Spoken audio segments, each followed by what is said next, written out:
আসসালামু আলাইকুম ভিউয়ার্স, কেমন আছেন আপনারা সবাই? আশা করি সবাই ভালো আছেন, সুস্থ আছেন। ভিউয়ার্স, আমরা আজকে ফিজিক্স ওয়ানের দিক ও অদিক রাশি এখানকার একটি গুরুত্বপূর্ণ প্রশ্নের সমাধান করব। এটি মূলত রচনামূলক একটি প্রশ্ন এবং এটি 19 সালে এসেছিল, 2019 সালে এসেছিল। যদিও 2020-এর জন্য আমি সাজেশনে ইনক্লুড করিনি, কিন্তু তারপরেও মনে হলো যে না, এটা আসলে সলভ করে দেওয়া দরকার। অনেকেরই এটা নিয়ে প্রশ্ন রয়েছে। তো যাই হোক ভিউয়ার্স, আমি আজকে এই প্রশ্নটি সলভ করব। আর প্রশ্নটি আমরা দেখতে পাচ্ছি, ভেক্টরের সামান্তরিক সূত্রটি বিবৃত ও ব্যাখ্যা করো এবং দুটি ভেক্টরের লব্ধির মান ও দিক নির্ণয় করো, বা লব্ধির মান ও দিক নির্ণয়ের সমীকরণ নির্ণয় করো। এই ধরনের অনেক ধরনের ভাষাই কিন্তু আপনাকে প্রশ্নটা করতে পারে। আপনি যেটা করতে পারেন, এই প্রশ্নটি কিভাবে আসে তার জন্য বিগত সালে হয়তো এই প্রশ্নটি কোন কোন সালে এসেছিল সেখানে গিয়ে দেখতে পারেন যে কি কি আকারে সেটি দিতে পারে। যেমন এখানে ভেক্টরের সামান্তরিক সূত্র দিয়ে বলেছে, এখন এখানে বলের দিতে পারে, বলের সামান্তরিক সূত্র দিতে পারে। কথা কিন্তু একই, হ্যাঁ। তো এরকম বা আপনি যদি দেখেন 2-3টা প্রশ্ন, মানে 2-3টা সালের প্রশ্ন যেখানে এই প্রশ্নটি এসেছিল, তাহলে কিন্তু আপনি বুঝতে পারবেন যে আসলে প্রশ্নটি কোনভাবে বা কোন অ্যাঙ্গেল থেকে আসে। অ্যান্ড প্রশ্নটাই যদি আমি এখানে লিখি তাহলে কিন্তু আপনার বিরক্ত লাগবে বা ভালো লাগবে না। সো আমি একটা প্রশ্ন লিখে দিয়েছি, আপনি একটু দেখে নেবেন, মানে আপনারও তো একটু কাজ করা চাই এই।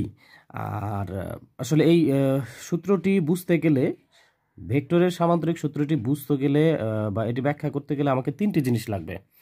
প্রথমত, আমাকে সমান ভেক্টর কি সেটি জানতে হবে। দুটি ভেক্টর কখন সমান হবে, কোন শর্তে সমান হবে, এটা জানতে হবে। এরপরে আমাকে বুঝতে হবে লব্ধি ভেক্টর বা ভেক্টরের লব্ধিটা কি, এই বিষয়টা। আপনারা হয়তো অনেকেই এসএসসিতে পড়ে এসেছেন, বলের লব্ধি পড়ে এসেছেন, বেগের লব্ধি বেগ পড়ে এসেছেন, হ্যাঁ, ওইটাই প্রায়। এখানে একটু আমরা আমাদের মতো করে ভেক্টরের মাধ্যমে ব্যাখ্যা করব। এরপরে আসেন, আমার যেটা জানতে হবে যে সন্নিহিত বাহু। আমরা যখন ভেক্টরের কী বলে হচ্ছে সামান্তরিক সূত্রটি লিখব বা ব্যাখ্যা করব, সেখানে দেখা যাবে যে সন্নিহিত বাহু কথাটি চলে আসবে। অনেকের কাছে এই সন্নিহিত বাহুটি আসলে প্রবলেম হয়, সবার কাছে না। যার হয় না তাকে নিয়ে আমার কোনো সমস্যা নেই, যার হয় সে তো খুবই ভালো, যে জানে সন্নিহিত বাহু কি, তাকে তো অবশ্যই তার জন্য শুভকামনা এবং শুভেচ্ছা রইল। কিন্তু যে জানে না, তার কাছে ওই একটা শব্দই মানে কেমন যেন অদ্ভুত লাগে। এই সন্নিহিত বাহুটা কি, কেমনি কি, আমি বুঝলাম না। জাস্ট আমরা গলাৎকরণ করি না বুঝে। তো আমরা এই 3টা জিনিস আগে বুঝে নিব, তারপর ভেক্টর সামান্তরিক সূত্র খুবই সহজ, এর লব্ধির মান এটাও খুবই সহজ, অত্যন্ত সহজ, কোনো ব্যাপার না, হয়ে যাবে। তো যাই হোক, প্রথমে যেটা বলছিলাম যে সমান ভেক্টর, দুটি ভিন্ন ভেক্টরের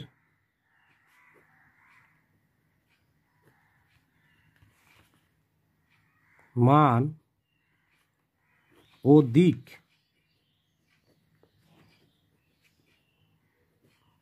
একই হলে তবে তাদেরকে সমান ভেক্টর বলে।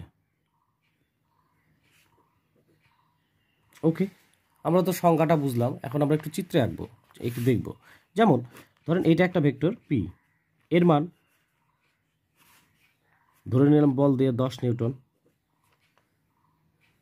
আবার আমি আরেকটি ভেক্টর নিলাম কিউ, এরও মান 10 নিউটন, এবং দেখেন দুটোই কিন্তু একই দিকে যাচ্ছে। এখন এটা যদি আমি এই দিকে দিতাম তাহলে কিন্তু সমান হতো না, তখন বিপরীত হতো। সমান কিন্তু বিপরীত হতো, হ্যাঁ। তো যাই হোক, সেটা আমরা সমান বলতে পারি না। দেখেন এখানেও কিন্তু দিক এই দিকে, এখানেও কিন্তু দিক এই দিকে, একই দিকে, এবং দুটো ভেক্টরের মান কিন্তু 10 নিউটন। এবং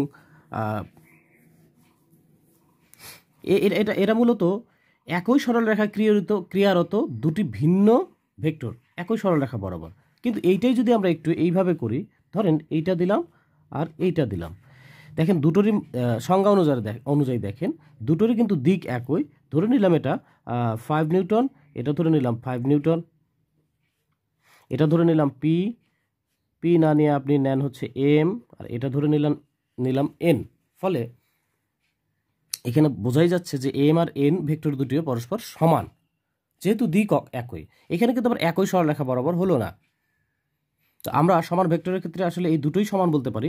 তার মানে বলতে পারি যে একই সরলরেখায় একই দিকে ক্রিয়ারত যদি হয় এবং মান যদি সমান হয়, তাহলে সেক্ষেত্রে ভেক্টর দুটি সমান হতে পারে। আবার একই দিকে বলতে দুটি সমান্তরাল রেখা, দুটি সমান্তরাল রেখা বরাবর যদি একই মানের দুটি ভেক্টর ক্রিয়ারত থাকে তবে তাদেরকেও কিন্তু আমরা সমান বলতে পারি যদি সমান্তরাল হয়। তো আশা করি সমান ভেক্টর বুঝতে পেরেছেন। এই ধরনের আরও বিভিন্ন ব্যাখ্যা আপনি পেয়ে যাবেন, আপনি অনলাইনে ঢুকলেও পাবেন, বিভিন্ন বইয়েও পাবেন। আমি যতটা লেইম বলতে যতটাই না হলেই নয়, আমি ততটাই বলে দিলাম, যতটা সম্ভব সহজ করে দিলাম। আপনি যা বুঝেছেন, আপনি সেই উচ্চতর জ্ঞান সম্পন্ন রাইটারের যে ভাষায় সংজ্ঞাগুলো রয়েছে সেই সংজ্ঞাগুলো পড়ে উদাহরণগুলো দেখবেন, বুঝে যেটা আসবে সেটা সুন্দর করে নিজের ভাষায় দেবেন আপনি কি বুঝলেন। তবে অবশ্যই সেটা বারবার করে মিলিয়ে দেখবেন যে আপনি মানে ওই রাইটার স্যার বা যিনি বই লিখেছেন বা আপনার টিচার যিনি আপনাকে এই সংজ্ঞাগুলো পড়িয়েছেন তিনি যে বিষয়গুলো বোঝানোর চেষ্টা করেছেন তার সাথে আপনার কথাটুকুর সর্বোচ্চ মিল আসে কিনা। তিনি একরকম বলেছেন, তিনি একরকম জিনিস বুঝিয়েছেন, আপনি লিখলেন আরেক রকম আপনার মতো করে, এটা কিন্তু আবার বিভ্রান্তিকর, এটা কিন্তু ঠিক না। হ্যাঁ, তো যাই হোক, আমরা সমান ভেক্টর তো শিখে নিলাম, এবার শিখবো হচ্ছে লব্ধি ভেক্টর। বোঝার জন্য আপনাকে যেটা করতে হবে সেটা হচ্ছে যে ধরেন এইটা একটা ভেক্টর, এটা একদিকে ক্রিয়ারত, আবার ধরে নিলাম এইটা একটা ভেক্টর, দুটার মান ভিন্ন ভিন্ন, ধরে নিলাম এটা পি, এটা নিলাম কিউ। এখন এই দুইটা ভেক্টর তো ভিন্ন ভিন্ন জায়গায় ক্রিয়ারত, একটা এই জায়গায় একটা এই জায়গায়। এই দুইটা ভেক্টরকে যদি আমরা একটা জায়গায় নিয়ে আসি বা যুক্ত করে দেই, ধরেন এইটা একটা বল, এই বল আর এই বল, এই দুইটা বল যদি আমি একটা জায়গায় যুক্ত করে দিই, অর্থাৎ তাহলে দাঁড়াইলে হলো এটা পি ভেক্টর আর এটা কিউ ভেক্টর। এখন লক্ষ্য করেন, তাহলে এখানে গিয়ে এখানে গেল, এখানে গিয়ে এখানে গেল।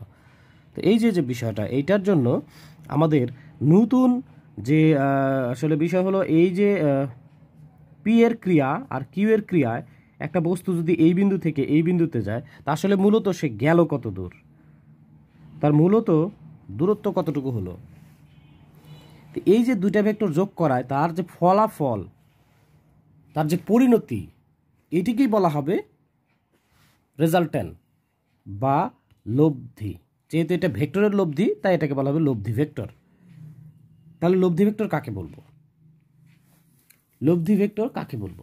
আপনি এখানে যা দেখলেন, যা বুঝলেন তাই লেখেন। কি করলাম, দুইটা ভেক্টরকে যোগ করলাম, যোগ করে যে ফল পেয়েছি, নতুন যে ভেক্টর পেয়েছি যেটার দিক এই বরাবর বা যে পরিণতি ঘটেছে সেটাকে আমরা বলতে পারি পি ও কিউ এর রেজাল্ট্যান্ট অথবা লব্ধি ভেক্টর। যেহেতু ভেক্টর তাই এখানে ভেক্টর কথাটি আসবে। তাহলে সংজ্ঞাটা আমরা এখানে একটু দেখি, যে যদি আপনি এখানে পি কিউ দিতে পারেন, যদি পি ও কিউ অবশ্যই ভেক্টর চিহ্নিত করে দেবেন। আমি আসলে কখনো কখনো দিচ্ছি না, অবশ্যই আপনি দেবেন, এগুলো তো ভেক্টর চিহ্নিত করে দেবেন, তাহলে সবচেয়ে ভালো হয়। যদি পি ও কিউ দুটি ভেক্টর যোগ করে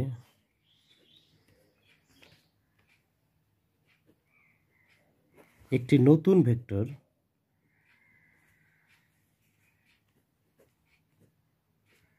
আর পাওয়া যায়, তবে আর কে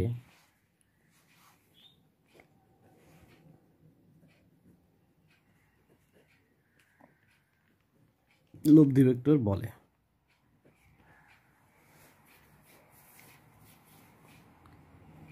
এই তো এখন আমরা এই যে লব্ধি ভেক্টরের সংজ্ঞা শিখলাম আর যে এই যে উদাহরণটা আমরা দেখলাম, এইটার থেকেই এটা তো ত্রিভুজ আকারে ব্যাখ্যা করা হয়েছে, তাই না? এই যে জিনিসটা, এটা কিন্তু একটা ত্রিভুজ হয়ে গিয়েছে। হ্যাঁ, যে এর দুইটা ভেক্টর যোগ করেছি, একটা নতুন ভেক্টর পেয়েছি, তাহলে এই দুইটা যোগ করলে আমরা যে আর ভেক্টরটা পাইলাম, এই আর ভেক্টরটাকে বলা হবে, আর ভেক্টরটাকেই বলা হবে লব্ধি ভেক্টর। তো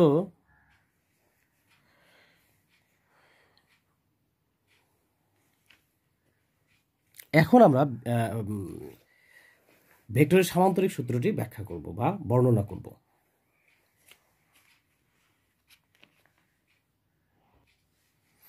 তো এখন আমরা সামান্তরিক সূত্রটি ব্যাখ্যা করব যেটা আমরা শিখলাম তার মাধ্যমে। তো আমরা যেটা শিখেছিলাম সেটা হচ্ছে যে এই রেখা এই রেখা, দুইটা বল নির্দেশ করলে তবে এই রেখা বরাবর যে নতুন ভেক্টরের সৃষ্টি হয় তাকে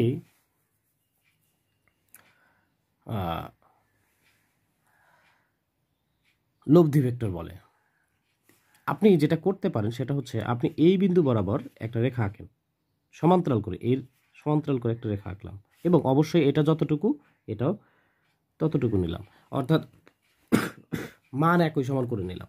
ধরি এর মান কিউ, তাহলে সমান ভেক্টরের সংজ্ঞা অনুযায়ী আমরা জানি যে দুটো রেখার যদি দিক এবং মান একই হয় তাহলে এইটা যদি কিউ হয় তাহলে এটাও কিউ হতে পারবে, আর এটা তো আমরা পি ধরেই নিয়েছিলাম।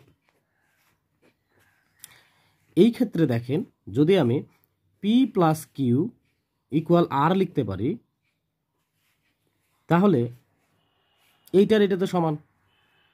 ফলে দুঃখিত, একটু ব্লার হয়ে যাচ্ছে, আসলে হাত দিলেই, ক্যামেরার নিচে হাত দিলেই সমস্যাটা হয়, একটু কষ্ট করে বুঝে নেবেন। তো দেখেন তো এখন যে এই বাহু, অর্থাৎ এই বাহু দ্বারা চিহ্নিত যে ভেক্টর আর এই বাহু দ্বারা যে চিহ্নিত ভেক্টর এরই সমান তো এইটা, কারণ সমান্তরাল এবং দিক একই, মানও একই, সুতরাং আমরা বলতেই পারি এই কিউ এর বদলে এই কিউ নেওয়া যাবে। ফলে সামান্তরিকের ক্ষেত্রে এই কিউ ভেক্টরটা যদি এই বরাবর না হয়ে এই বরাবর কাজ করে, এই ক্ষেত্রেও কিন্তু এই একই হলো, যে দুইটা ভেক্টর যোগ করে এটা হলো, তাহলে এই ক্ষেত্রেও কিন্তু পি প্লাস কিউ ইকুয়াল এইটা ভেক্টর আর হবে। এখন আপনি প্রশ্ন করতেই পারেন বা আপনার মনে প্রশ্ন জাগতেই পারে যে ভাই এইটা তো বুঝলাম যে এই বরাবর এইখানে আসলো, এই বরাবর এইখানে আসলো, সেই ক্ষেত্রে আমরা এটাকে ভেক্টর মানে লব্ধি ভেক্টর বললাম। কিন্তু আপনি যখন একটা বল এইদিকে দেবেন, একটা বল এইদিকে দেবেন, তাহলে ভেক্টর এই বরাবর কীভাবে যাবে? এটা একটা প্রশ্ন তৈরি হতে পারে অনেকের মধ্যে। যাদের প্রশ্ন তৈরি হয় না তারা তো খুবই ভালো কথা। আমি এখন আপনাকে একটা এক্সাম্পল দেখাবো। তো ভিউয়ার্স, এখানে আমি একটি গোলক নিয়েছি, বা একটি হচ্ছে যে পৃথিবী রয়েছে, এখানে একটা ব্লকের মধ্যে পৃথিবী রয়েছে। তো এই ব্লকটির উপরে আমি বল প্রয়োগ করব দুই দিকে। দেখেন, একটা কাজ করবে এই বরাবর, এই বরাবর আনুভূমিক বরাবর, আরেকটা কাজ করবে এই বরাবর। তো আমি দুটো বল এখানে দেব দুই দিকে একই সাথে। এতে কি ঘটে দেখি, আমি বল দিচ্ছি একটা উপরের দিকে, একটা দিচ্ছে আনুভূমিক দিকে। তো বস্তুটি হয় আনুভূমিক দিকে যাবে অথবা উপরের দিকে যাবে। যেহেতু দুই দিকে আমি কাজ করছি, তো দেখি কি ঘটে। দেখেন, আমি একই সাথে ক্রিয়া করছি, বস্তুটি কিন্তু কোণাকুণি বরাবর যাচ্ছে। এই তো মোটামুটি এই যে এইখানে যে ঘটনাটা আপনি দেখলেন, এইটাই হচ্ছে লব্ধি। আপনি বল দিচ্ছেন এই বরাবর, বল দিচ্ছেন এই বরাবর আর এই বরাবর, দুটো বল দিলেন, কিন্তু ঘটনা কি ঘটলো? এই বরাবর। তো এই যে দুটো বলের দুই দিকে ক্রিয়াশীল একই সাথে হওয়ার যে পরিণতি, এইটাই হচ্ছে লব্ধি। আর সামান্তরিক সূত্রে বলা হয়েছে এই কথাটাই বলা হয়েছে যে, এখন দেখেন এটা কিন্তু সামান্তরিক হয়ে যায়। আমি যখন এই বরাবর একটা বল দিয়েছি, এই বরাবর একটা বল দিয়েছি, তখন এই দিক দিয়ে একটা রেখা আঁকেন যেটা এটা সমান্তরাল, আবার এই দিক দিয়ে একটা রেখা আঁকেন যেটা এটা সমান্তরাল। দেখেন, একটা সামান্তরিক হয়ে গিয়েছে। তো এইটাই সামান্তরিক সূত্র। এখানে বলা হয়েছে যে যদি একটি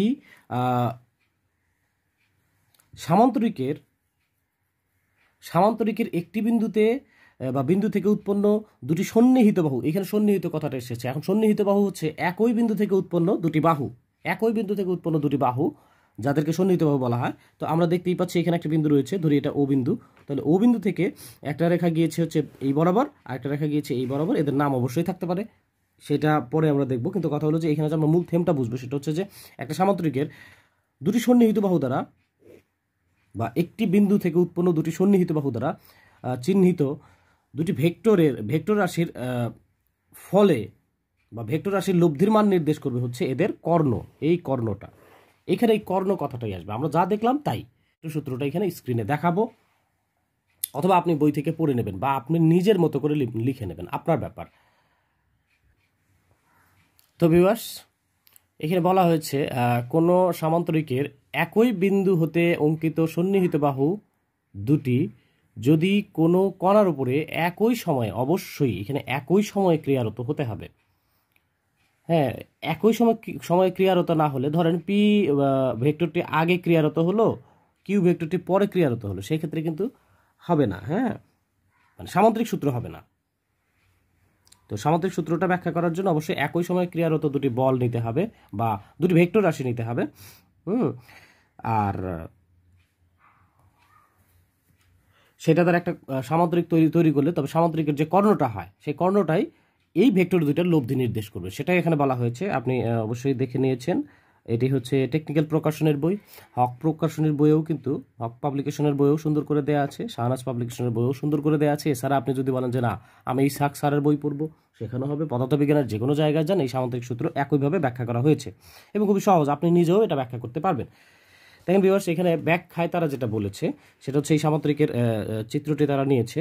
ভালো কথা, এই চিত্রটি আসলে এইখানে যে আপনি লম্ব এটা দেখছেন এটা আপনার দেওয়ার দরকার নেই। ব্যাখ্যায় শুধু আপনি এইটুকু দেবেন, এইটা আঁকা হয়েছে লব্ধির মান নির্ণয়ের জন্য। তো ব্যাখ্যায় আমরা দেখতে পাচ্ছি কি, মনে করি ও একটি কণার ওপর ও বিন্দুতে একটি কণার ওপর ও এ ইজ ইকুয়াল পি এবং ও সি ইজ ইকুয়াল কিউ, দুটি ভেক্টর রাশি একই সময়ে আলফা কোণে, এই যে এদের মধ্যবর্তী কোণ কিন্তু দেখেন আলফা, পুরো কোণটা এইখান থেকে এইটুকু পুরা কোণ হচ্ছে আলফা। তো আলফা কোণে ক্রিয়া করছে। ও এ এবং ও সি কে সন্নিহিত বাহু ধরে, অবশ্যই ও এ এবং ও সি কে সন্নিহিত বাহু ধরে একটি সামান্তরিক আঁকলাম ও এ বি সি।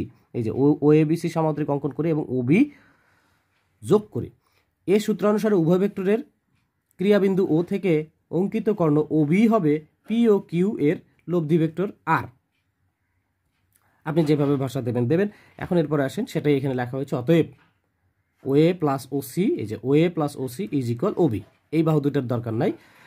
বা ও এ কে আমরা পি এবং ও সি কে আমরা কিউ যেহেতু ধরে নিয়েছিলাম সেই জন্য পি প্লাস কিউ ইকুয়াল এই লব্ধি ভেক্টর আর। লব্ধি ভেক্টর এখানে দুটো তীর চিহ্ন দিতে হয়, আপনি এই জিনিসটা করে দেবেন। তো এটা এইগুলোর বেলায় একটা তীর চিহ্ন দেবেন আর এটার বেলায় দুটো তীর চিহ্ন দেবেন, এটা খেয়াল করে দেবেন, তাহলে সবচেয়ে ভালো হবে। তো এইটাই হচ্ছে লব্ধি ভেক্টরের সামান্তরিক সূত্রের বিবৃতি ও ব্যাখ্যা। আশা করি এইটুকু দিতে। তো ভিউয়ার্স, লব্ধি ভেক্টরের এই লব্ধির বানানটা একটু দেখে নেবেন। আসলে এখানে বয়ের নিচে ধ হয় আর দয়ের নিচে ধ দিলেও চলে। তো যাই হোক, কিংবা আমার একটু কনফিউশন হচ্ছে, একটু ক্লিয়ার করে নেবেন। তো যাই হোক, এই লব্ধি ভেক্টরের মান নির্ণয়ের ক্ষেত্রে আমরা তো যখন সামান্তরিক সূত্রটি লিখেছি এবং সেটার ব্যাখ্যা দিয়েছি, সেখানে কিন্তু সুন্দর করে এরকম সামান্তরিক একে ব্যাখ্যা দিয়েছিলাম। তারপরেও সামান্য কিছু ভাষা এখানে ইনক্লুড করে নেবেন। সেটা হচ্ছে যে ধরি ও এ বি এবং সি একটি সামান্তরিক যার ও এ এবং ও সি বরাবর পি ও কিউ ভেক্টর দুটি সূচিত, এবং ধরি এই ভেক্টর দ্বয়ের লব্ধির মান আর যা ও বি বরাবর ক্রিয়ারত। তো এখানে ও এ এবং ও সি পরস্পর আলফা কোণে ক্রিয়ারত, যা একটি সূক্ষ্ম কোণ। এই কথাটুকু লিখে দেবেন, জাস্ট এই কথাটুকু লিখে দেবেন। এরপরে অঙ্কনে যে কাজ করবেন সেটা হচ্ছে ও এ কে বর্ধিত করে বি থেকে লম্ব টানেন যা এন বিন্দুতে ছেদ করে। আপনি এখানে এন নিতে পারেন, অন্য কিছু নিতে পারেন। তখন সেই ক্ষেত্রে দেখেন এই কোণটা আর এই কোণটা অনুরূপ কোণ হবে। আশা করি আপনারা অনুরূপ কোণ বোঝেন। অনুরূপ কোণ হচ্ছে দুটি সমান্তরাল রেখার একই দিকে উৎপন্ন কোণ, ফলে অনুরূপ কোণ সমানও হয়। তাহলে এটা আলফা হলে এটাও আলফা, এটা নিয়ে কারোর কোনো সন্দেহ থাকার কথা না। তো এখন ভাষাটা কীভাবে লিখবো আমি এখানে একটু লিখে দিচ্ছি। তো ভিউয়ার্স, এই ভাষাটুকু দিয়ে দেবেন, জাস্ট এইটুকু দিলেই চলবে। যে ধরি লব্ধির মান আর এবং পি ও কিউ ভেক্টরের মধ্যবর্তী বা ভেক্টর দ্বয়ের মধ্যবর্তী কোণ আলফা একটি সূক্ষ্ম কোণ। ও এ এর বর্ধিতাংশ বা বর্ধিতাংশের উপর, এই যে ও এ এর বর্ধিতাংশের উপর বিএন লম্ব টানে, এটুকু লিখে দেবেন। ফলে এই কোণ আর এই কোণ যে পরস্পর সমান, কেন সমান সেটা আমি সাইড নোটে দিয়ে দিয়েছি। আপনিও দিতে পারেন পরীক্ষার খাতায়, না দিলেও কোনো সমস্যা নাই। অথবা আপনি বলে দিতে পারেন যেহেতু কোণ এওসি ও কোণ বি এ এন অনুরূপ কোণ, তাই এটা সমান ইকুয়াল আলফা দিয়ে দিতে পারেন। তো ভিউয়ার্স, এখন যেহেতু ওসি এবং ওবি এর দিক ও মান একই, আমরা চিত্রের মধ্যে দেখব। ওসি হচ্ছে এইটি আর ওবি না এবি হচ্ছে এইটি। দেখেন এদের মান এবং দিক যেহেতু একই সমান্তরালের বিপরীত বাহু এরা পরস্পর। তো আমরা জানি একটি সামান্তরিকের বিপরীত বাহুদ্বয় পরস্পর সমান এবং সমান্তরাল, সুতরাং এইটা যদি কিউ হয় তাহলে এটাও কিন্তু কিউ আমরা লিখতে পারি। চিত্রটা অনেকটা হিবিজিবি হয়েছে, আপনারা একটু বড় করে সুন্দর করে এঁকে নেবেন। তো সেই কথাটা এখানে বলা হয়েছে যেহেতু ওসি এবং এবি এর দিক ও মান একই, সো বলতেই পারি O C equal A B equal Q. Okay, এখন স্থূলকোণী ত্রিভুজ ও এবি হতে আমরা জানি এইটা আমরা পাবো হচ্ছে আপনার উচ্চতর গণিত নবম দশম শ্রেণীর 3.3 উপপাদ্য। এইটি আসলে বিভিন্ন বইয়ে দেখবেন যে একদম রুট লেভেল থেকে নিয়ে এসে পিথাগোরাস উপপাদ্য থেকে নিয়ে ভাঙিয়ে তারপরে এই সূত্র দাঁড় করানো হয়েছে। আমি বলবো যে আপনি সরাসরি দিতে পারেন, কেননা এই সূত্রটি আমরা আবার আরেকটা জায়গায় ব্যবহার করব, সেটা হচ্ছে যে আপনার ত্রিভুজের ধর্ম। এটি হচ্ছে দ্বিতীয় সেমিস্টারের একটি চ্যাপ্টার, ত্রিভুজের ধর্ম পঞ্চম অধ্যায় এটি। এইখানেও কিন্তু এই কস সূত্র প্রমাণ করতে গিয়ে এই উপপাদ্যটা ব্যবহার হয়। এই উপপাদ্যটা হচ্ছে স্থূলকোণী ত্রিভুজের ক্ষেত্রে। উপপাদ্যটা আমি একটু এক্সপ্লেন করব। প্রথমে এখানে রয়েছে O B square equal O A square plus A B square plus 2OA dot A N বা ইন্টু এ এন। এখন কথা হলো এটা দেখে তো কিছুই বোঝা যাচ্ছে না, আমরা চিত্রে যাব, ভালো করে খেয়াল করেন। আমি স্থূলকোণী ত্রিভুজ হিসেবে নিয়েছি হলো ও এ বি, এই অংশটা নিয়েছি। এইটাও নেই নাই, এইটাও নেই নাই। এইখানে দেখেন যে স্থূলকোণী ত্রিভুজটা পাওয়া যাচ্ছে। এখানকার স্থূলকোণী ত্রিভুজটার উপপাদ্যটা হচ্ছে কি, যে কোনো এক বাহুর উপর স্কোয়ার করলে অপর দুই বাহুর স্কোয়ারের যোগফল, অর্থাৎ আমি এটার উপর স্কোয়ার করেছি সমান এইটা যোগ এইটুকু তো হবেই, মানে একটা বাহুর উপর স্কোয়ার করলে তার সাথে যে আরও দুইটা বাহু বাকি থাকে পিথাগোরাস উপপাদ্যের মতো, তো এইখানেও সেটার মতোই যে কোনো একটা বাহুর উপর আপনি স্কোয়ার করবেন। আমি এই বড় বাহুটার উপর স্কোয়ার করলাম, তাহলে সমান হবে এই বাহু আর এই বাহু, এই দুইটার যোগফলের মানে স্কোয়ারের যোগফলের সমান প্লাস এই যে দেখেন আপনি বি থেকে লম্ব এঁকেছেন, কার উপরে লম্ব এঁকেছেন? আপনি লম্ব এঁকেছেন ও এর উপরে, এই অংশটার উপরে লম্ব এঁকেছেন, কিন্তু লম্বটা তো এই অংশের উপরে কার্যকর হচ্ছে না, তাই আপনি এই অংশটি বাড়িয়ে নিয়েছেন, অর্থাৎ লম্ব কিন্তু আপনি এঁকেছেন এই ও এর উপরে। ফলে এইখানে সূত্রের মধ্যে 2 ইন্টু যার উপরে লম্ব এঁকেছেন সেই বাহুটা নিতে হয়, ইন্টু এই বর্ধিতাংশটুকু নিতে হয়। এইটাই হচ্ছে স্থূলকোণী ত্রিভুজের ওই যে 3.3 উপপাদ্য উচ্চতর গণিতের। অনেকের হয়তো উচ্চতর গণিত নেই, তো নেই, কোনো সমস্যা নেই। আমরা দেখেন সেই সূত্রটা লিখেছি, ও বি স্কোয়ার মানে হচ্ছে এই যে এইটার উপর স্কোয়ার, তারপর ইকুয়াল বাকি দুই বাহু, একটা হচ্ছে ও এ আর একটা হচ্ছে ও বি। দেখেন এখানে ও এ আর একটা হচ্ছে ও বি না সরি এ বি, এই দুটোর উপর স্কোয়ার, এই প্লাস 2 ইন্টু যার উপরে লম্ব, আমরা লম্ব এঁকেছিলাম কার উপরে? ও এ। দেখেন 2 ইন্টু ও এটা কিন্তু লম্ব ছিল, ইন্টু এনটা কি দেখেন এই যে বর্ধিতাংশটা। জাস্ট চিত্রটার সাথে এটি মিলায় নেবেন, তাহলে আর আপনাকে ওই বাড়তি অংশটুকু করতে হবে না, হিসেবে ভুল হয়ে যেতে পারে, তখন কিন্তু খেসারত দিতে হবে, অর্থাৎ ফলাফল 0 হতে পারে।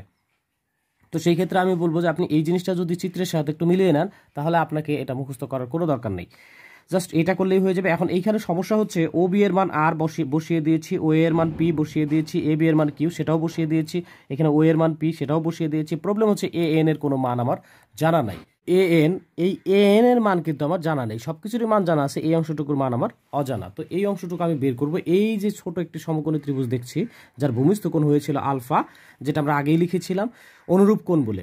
হ্যাঁ, তো এই যে সমকোণী ত্রিভুজটা আমরা দেখতে পাচ্ছি, এইটার মাধ্যমে আমরা এই অংশটুকুর মান বের করার চেষ্টা করব। এই ত্রিভুজের মধ্যে দেখেন আবার এই অংশটা বের করব, আর এই অংশটা জানা আছে, তাহলে অতিভুজ আর ভূমি, এটার মধ্যে দেখেন সূত্র হচ্ছে ভূমি বাই অতিভুজ কস। হ্যাঁ, কস সূত্র হচ্ছে ভূমি বাই অতিভুজ, সুতরাং আমি কস সূত্র দিয়ে ঢুকবো। তো লেখা যায় যে ত্রিভুজ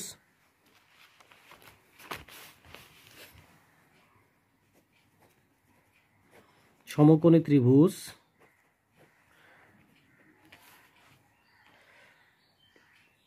A B N A cos alpha equal A N by A B implies that A beta এখানে নিয়ে আসলে থাকে A N is equal A B এর মান হচ্ছে কিউ, যেটা আমরা আগেই লিখেছিলাম, কজ আলফা। একটু মিলিয়ে নেবেন, তাহলে এই এ এন এর মানটা এখানে বসায় দেন, 1 নং সমীকরণে যা আসবে সেটাই হচ্ছে লব্ধির মান।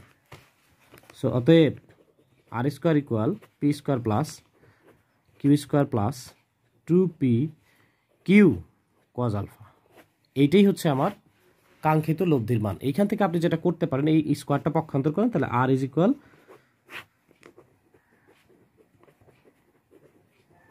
P Q cos alpha. খুবই সহজ, যদিও আমি অনেক বড় করে এলাবোরেট করে দিলাম ভিউয়ার্স, আসলে সুন্দর করে সহজ করে দিতে গেলে একটু কথা বেশি বলতেই হয়, আপনাকেও ধৈর্য ধরে শুনতে হবে। এরপরে আসেন এর কোণের লব্ধির দিক নির্ণয়ের ক্ষেত্রে খুব সংক্ষেপে দেখাবো লব্ধির দিক নির্ণয়। তো ভিউয়ার্স, লব্ধির দিক নির্ণয়ের জন্য আমি এখানে একটা ডামি চিত্র এঁকে নিয়েছি, যেটা আমি আগে এঁকেছিলাম, যাতে আপনার বুঝতে সুবিধা হয় বা বোঝাতে ভালো হয়, আমার সুবিধা হয়। এখন কথা হলো, আপনি এই চিত্রটি এখানে দিতে পারবেন কিনা? আপনি দিতে পারবেন, কোনো সমস্যা নেই।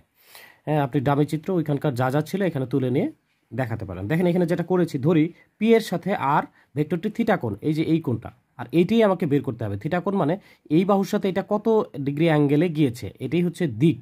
তো এই থিটাটাই আমি বের করব। ধরি এই ভেক্টরটি থিটা কোণে কোণ উৎপন্ন করে, হ্যাঁ, থিটা কোণ উৎপন্ন করে।